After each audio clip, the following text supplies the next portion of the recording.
আর আপনি নিজেকে এত ছোট কেন মনে করছেন? আপনিও আল্লাহর সেই বান্দা, যে বান্দা আমি, যে বান্দা আর 10 জন মানুষ। আল্লাহ পাক আপনাকেও ভালোবাসেন। আল্লাহ পাক অবশ্যই আপনাকে ভালোবাসেন। জীবনের দীর্ঘ সময় পর্যন্ত আপনি আল্লাহকে ডাকেন নাই, আল্লাহ আপনাকে ফেলে দেয় নাই। আল্লাহ আপনাকে খাওয়ান, এখনো পরান, বাঁচিয়ে রেখেছেন। আল্লাহ নিয়ামত দিয়েছেন। আল্লাহ আপনাকে ভালো না বাসলে এমনি করেন? আল্লাহ পাক অপেক্ষা করছেন কবে খালি আপনি আসবেন আল্লাহর কাছে, এসে বলবেন আস্তাগফিরুল্লাহ ওয়া আতুবু ইলাইহি। আল্লাহ পাক অপেক্ষা করে বসে আছেন আপনার জন্য। আপনি কোথায় যাচ্ছেন? ফাআইনা তাযহাবুন। আল্লাহ পাক বলেছেন ফাআইনা তাযহাবুন, কোথায় যাচ্ছ তোমরা? কোথায় যাচ্ছেন? টাকার পিছনে, বাড়ি গাড়ি, স্ট্যাটাস, স্ত্রী সন্তান, ভোগবিলাসের পিছনে? আল্লাহ অপেক্ষা করছেন আপনার জন্য। আসেন, সিজদা করেন। ওয়াসজুদ ওয়াকতারিব, সিজদা করেন, নিকটবর্তী হন। আল্লাহ আপনার জন্য অপেক্ষা করছেন। যাবেন না আল্লাহর কাছে? আল্লাহ পাক সবাইকে আল্লাহর কাছে ফিরে আসার তৌফিক দান করুন। এটাই হোক আমাদের কাছে আসার গল্প। এটাই হোক আমাদের কিসের গল্প? কাছে আসার গল্প। আমাদের জেনার গল্প দরকার নাই। ওদের কাছে জেনা হচ্ছে কাছে আসার গল্প, যার ব্যাপারে আল্লাহ বলেছেন লা তাকরাবু জিনা। ওর ধারের কাছেও যেও না, আর তারা ওইটাকে বলবে কাছে আসার গল্প। ইন্না লিল্লাহি ওয়া ইন্না ইলাইহি রাজিউন। আল্লাহ পাক আমাদের যুবক যুবতীদেরকে হেদায়েত দান করুন। পিতা মাতাদেরকে পরিবারে অনুশাসন বজায় রাখার তৌফিক দান করুন। আমাদের এই কাজগুলোর প্রতিফল কিন্তু আমাদেরকে ভোগ করতে হবে। আমাদের মেয়েদের, আমাদের ছেলেদের, তাদেরকে আমরা কিভাবে বড় করছি এটার হিসেব কিন্তু আমাদেরকে চুকিয়ে দিতেই হবে।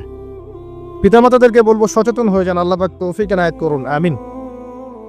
আর যারা ওই পথে চলে গেছেন তাদের উদ্দেশ্যে একটা কথা বলবো, সেটা হচ্ছে যে এটা একটা মোহ, একটা ভ্রম।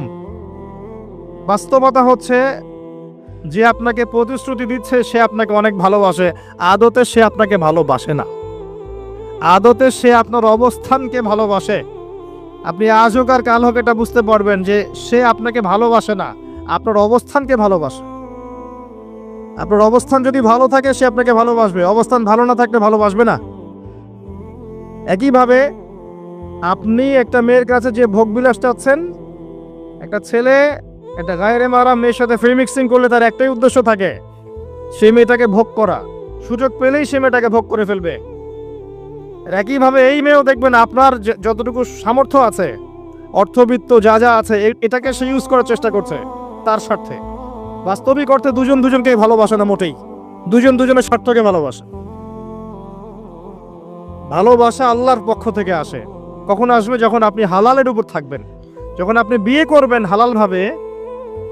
অচেনা একটা মেয়ের প্রতি দেখবেন আল্লাহ পাক এমন ডিভাইন একটা লাভ দিয়ে দিবেন, ওয়াজআলা বাইনাকুম মাওয়াদ্দাতা ওয়া রাহমা। আল্লাহ পাক তার পক্ষ থেকে উভয়ের মাঝখানে হৃদ্যতা, ভালোবাসা, মহব্বত দান করবেন। বলুন সুবহানাল্লাহ। এটা ডিভাইন, আল্লাহর পক্ষ থেকে আসবে। ঐশ্বরিক, পৈশাচিক, শয়তানি প্রবৃত্তির দাসত্ব, ভোগবাদী, এগুলো খেয়াল রাখবেন। এতে করে যা হবে, আপনি একবার আপনার ইজ্জত হারায় ফেললে কখনো ফিরে পাবেন না। অদ্ভুত বিষয়, মানে এই বিষয়গুলোকে আমরা কিছু মনেই করি না এখন। আমরা কিন্তু কিছু মনেই করি না, মনে করি এটা একটা মানে সোশ্যাল কালচার। গার্লফ্রেন্ড বয়ফ্রেন্ড থাকবে, একটা সোশ্যাল কালচার। এভাবে যে কত ছেলে কত মেয়ে, লক্ষ লক্ষ কোটি কোটি নিত্যদিন জেনা করছে, আল্লাহ ভালো জানে। আল্লাহ পাক আমাদের যুব সমাজকে হেদায়েত করুন, আমিন। আর যে প্রশান্তির জন্য আপনি তার কাছে যাচ্ছেন সেটা তার কাছে নাই।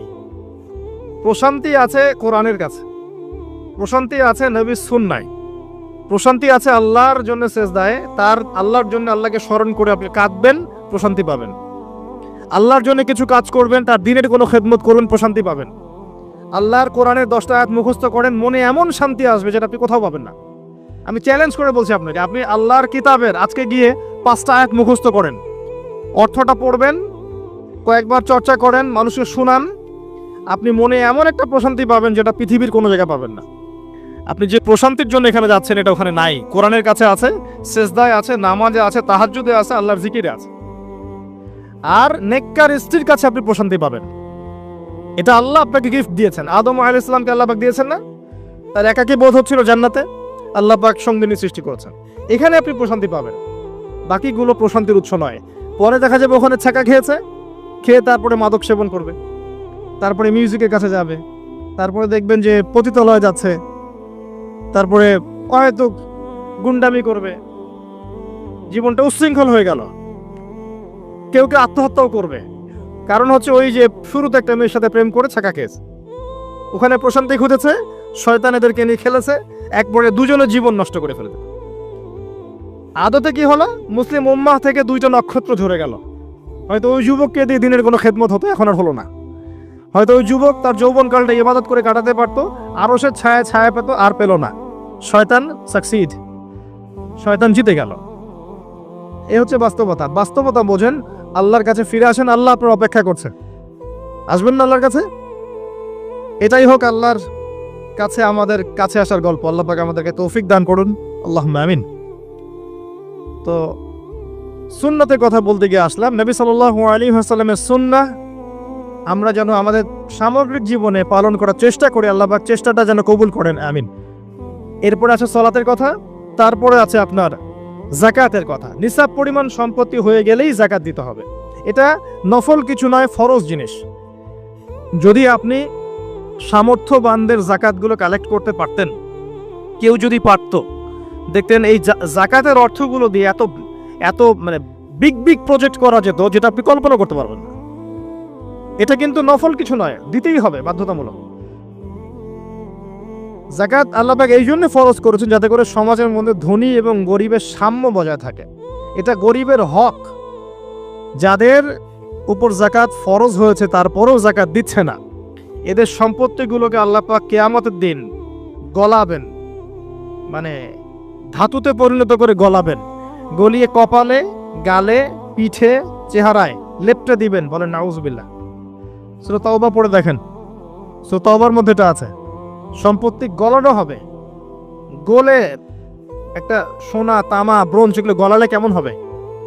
এগুলো উত্তপ্ত করে যদি গায়ে লাগিয়ে দেওয়া হয় কেমন শাস্তি হবে? বলা হবে এটাই সেই তোমার সম্পদ যা তুমি সঞ্চয় করেছিলে, আজকে এটা আযাব ভোগ করো। নাউজুবিল্লাহ। এটা সমাজের সাম্য বজায় রাখে, গরিব আর ধনীর মধ্যে একটা ব্যালেন্স বজায় রাখে। এটা গরিবের হক। যখন আমরা যাকাত দিব না, গরিব মানুষের মাথাপিছু যে মানটা আছে জীবনযাত্রা, এটা আরো কমে যাবে। এটাতে শুধুমাত্র একটা রাষ্ট্রের উপকার হয় না, ব্যক্তি পর্যায়ে উপকার হয়। যখন ব্যক্তি পর্যায়ে যাকাত চলে যাবে সবার হাতে হাতে, দেখবেন আজকে যে খেতে পারছে না সে কালকে দুবেলা খেতে পারবে ইনশাআল্লাহ। আর অনেক মুসলিম আছি আমরা যারা সালাত পড়ি, যাকাত দেই না, আছি না? যাকাতকে আমরা ফরজই মনে করি না। যদি বলা হয় ইসলামের 5টা পিলার বলেন, বলবে কালিমা, নামাজ, রোজা, হজ, যাকাত। যাকাত সবচেয়ে শেষে, তাই না? যাকাতকে পাঠাইছে সবচেয়ে শেষে, অথচ আল্লাহ বলেছেন কালিমা, তারপরে সালাত, তারপরে যাকাত, তারপরে সওম, তারপরে হজ। যাকাতকে গুরুত্ব দিন, এটা ইসলামিক অর্থনীতির মূল ভিত্তি। যাকাতের উপরে আল্লামা তকি উসমানী শাইখের একটা বই আছে, এই বইটা পড়তে পারেন, অত্যন্ত চমৎকার। যাকাত নিয়ে বিস্তারিত আলোচনা করা হয়েছে এবং যাকাত কিভাবে মানবতার উপকার করবে এটা বলা আছে।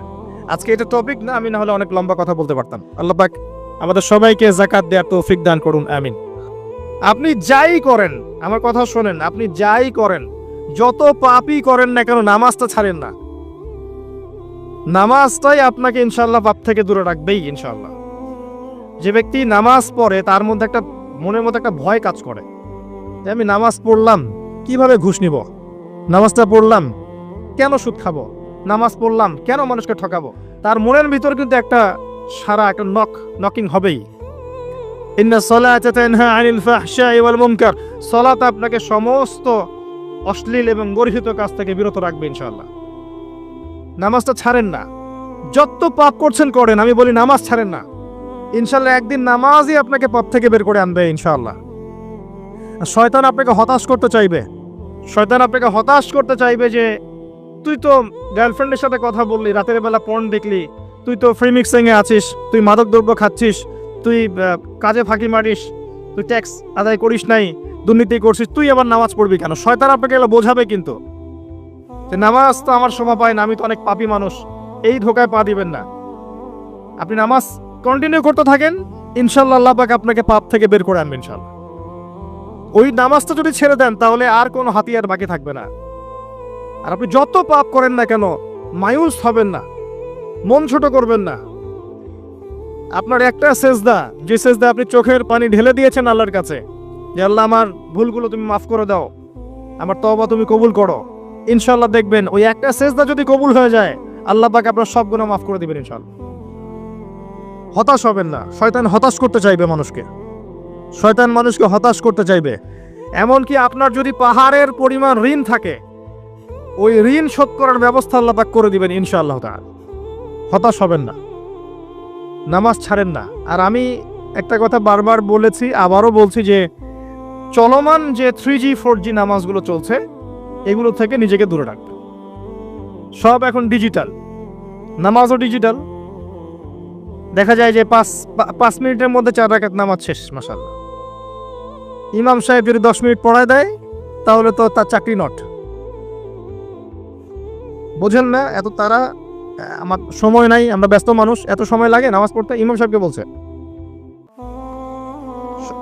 কমিটি ইমাম সাহেবকে চার্জ করছে, অথচ ইমামের উচিত তাদেরকে চার্জ করা। উল্টে গেছে এখন আর কি। ওইদিকে আসবো আমি।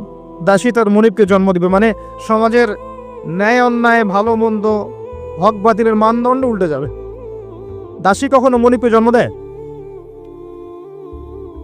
মানদণ্ড উল্টে যাবে।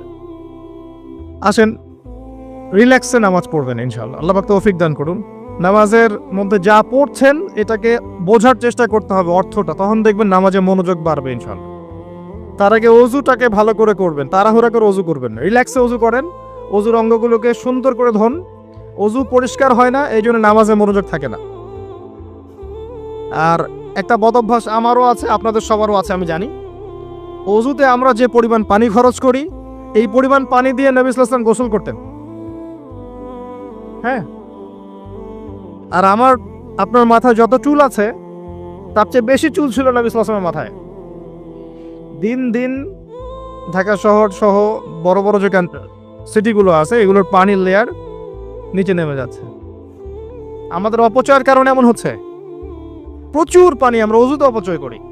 গোসল দেখবেন শাওয়ার নিচে, ওই যে আমাদের ডিজিটাল আজুজের বাথরুম যেগুলো আছে, পানি চোষা বাথরুম, মানে 10-20 বালতি পানি দিয়ে শাওয়ার নিয়ে নিবে।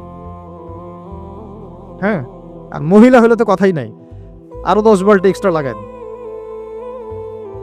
তো সমস্যা, অজু ঠিক করতে হবে, তারপরে সলাতে মনোযোগ বসবে ইনশাআল্লাহ। আল্লাহ পাক আমাদেরকে সলাত বুঝে আদায় করার তৌফিক দান করুন। মনোযোগ চলে যাবে, যাওয়া আসা করবে, মনোযোগ যাওয়া আসা করবেই, কিন্তু মনোযোগ ধরে রাখার চেষ্টা করতে হবে ইনশাআল্লাহ তাআলা। আল্লাহ পাক যদি ইহসান দান করেন মনোযোগ বাড়বে ইনশাআল্লাহ আযজা ওয়া জাল। আরেকটা টিপস বলবো, সেটা হলো নামাজে সূরাগুলোর মধ্যে ভেরিয়েশন রাখতে হয়। যেমন প্রতিদিন যদি আপনি একই রকম সূরা পড়েন, আমি নিজেও দেখেছি যে আপনি প্রত্যেক ওয়াক্তেই যদি একই সূরা দিয়ে নামাজ পড়ে থাকেন দেখবেন মনোযোগটা তুলনামূলক কম পাচ্ছেন। এক এক রাকাতে যদি আপনি ভেরিয়েশন নিয়ে আসেন, সূরার মধ্যে ভেরিয়েশন বোঝেন তো, বৈচিত্র্য নিয়ে আসেন, আপনি দেখবেন মনোযোগ বাড়বে। খেয়াল করে দেখেন। এবং তাসবিহ তাহলিল যেগুলো করছেন এগুলোর অর্থটার দিকে যদি ফোকাস করেন মনোযোগ কিছুটা হলেও বাড়বে। আরেকটা কাজ করলে মনোযোগ বাড়বে, প্রত্যেক সেজদায় দোয়া করতে পারলে। সেজদা করছেন, শুধু সুবহান রাব্বিয়াল আ'লা এতটুকু বলে উঠে যাবেন না, কমপক্ষে একটা দুটো দোয়া করেন সেজদায়, কারণ সেজদায় সবচেয়ে বেশি দোয়া কবুল হয়। আল্লাহ রাসূল সাল্লাল্লাহু আলাইহি ওয়াসাল্লাম বলেছেন, বান্দা সেজদায় আল্লাহর যত কাছে থাকে অন্য কোনোভাবে বান্দা এত কাছে আসতে পারবে না। এবং এখানে তোমরা বেশি বেশি দোয়া করো, নবী সাল্লাল্লাহু আলাইহি ওয়াসাল্লাম বেশি বেশি দোয়া করতে বলেছেন। দোয়ার জন্য হুজুর ডেকে এত খাওয়ানোর দরকার নাই, নিজে দোয়া করা শেখেন, নিজের বাবার জন্য, মায়ের জন্য, আপনার আত্মীয় স্বজনের জন্য, আপনার নিজের জন্য, আপনার স্ত্রী সন্তানের জন্য, সমাজের জন্য, উম্মার জন্য, দেশের জন্য আপনি দোয়া করতে শেখেন। আপনার একটা প্রয়োজন, এই প্রয়োজনটাকে আমি বুঝতে পারবো, ওই আবেগটাকে আমার আসবে। আপনার যেটা প্রয়োজন, আপনার আবেগ আপনার আসবে। আপনার সন্তান অসুস্থ, আমি কি বুঝবো সেই ফিলিংসটা কেমন? আপনি বুঝবেন সেই ফিলিংসটা কেমন। অতএব নিজে আল্লাহর সাথে সম্পর্ক করেন। আল্লাহ পাক আমাদের মধ্যে যারা মারা গেছেন সবাইকে আল্লাহ পাক মাফ করে দিন, তাদের কবরের শাস্তি আল্লাহ পাক মাফ করে দিন। আমাদের সবাইকে আমাদের জানমাল, সময়, শ্রম এগুলোর বিনিময়ে এগুলোকে কাজে লাগিয়ে দ্বীন ইসলামের খেদমত করার তৌফিক আল্লাহ পাক আমাদের সবাইকে দান করুন, আমিন। আকুলু কাউলি হাযা আস্তাগফিরুল্লাহ লি ওয়া লাকুম ওয়া লিসাইরিল মুসলিমিন।